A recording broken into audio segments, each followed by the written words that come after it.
भाइयों बहनों, मेरे देश के युवा, भारत का भविष्य, मेरे भारत मां के लाल, इस प्रकार से जंतर मंतर पर प्रवेश करते देखता हूं तो मुझे पीड़ा होती है। भाइयों बहनों, इस प्रकार से आप लोगों पर आंसू गैस का गोला छोड़ा गया।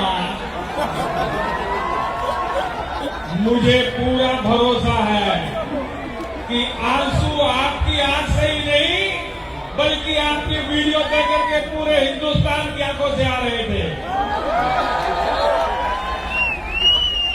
भाइयों बहनों, मैं अगर सत्ता में होता, मैं सत्ता में रहा हूं, मुझे पता है कैसे क्या होता है।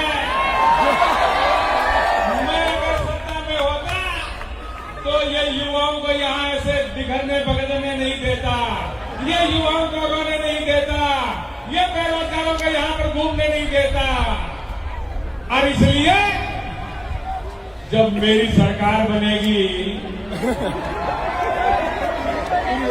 और अब बन गई है, बनी हुई है, अब बनी हुई में मोदी जी मेरे सपने में आ जाते हैं। रात को ही मोदी जी सपने में आ गए। खड़े तो वही हैं। मैंने पूछ लिया, मैंने कहा मोदी जी ये पेपर लीक हो रहा है, ये सब कुछ हो रहा है, ये क्या हो रहा है? और आपने कहा शुरुआत में 15 लाख का, तो मोदी जी बोले भाइयों बहनों,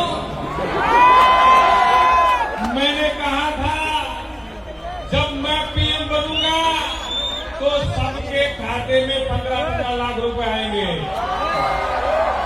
और अब मुझे जरा बताइए, अगर एक आध पेपर लीक होने से अगर किसी के खाते में 15-15 लाख रुपए आते हैं तो इसमें घाटा है क्या?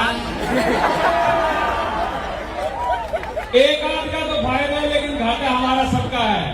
और दोस्तों, मैं इतना ही कहूंगा कि जितने दिन से आप लगे हुए हो, बहुत लोगों को ये उम्मीद भी नहीं थी कि इतने दिन ये चलेगा, लेकिन हम लोगों की एकता और संयम से, शांति से ये इतने दिन निकले हैं। और साथियों, जब तक जीत हासिल नहीं होती हमें और डटे रहना है।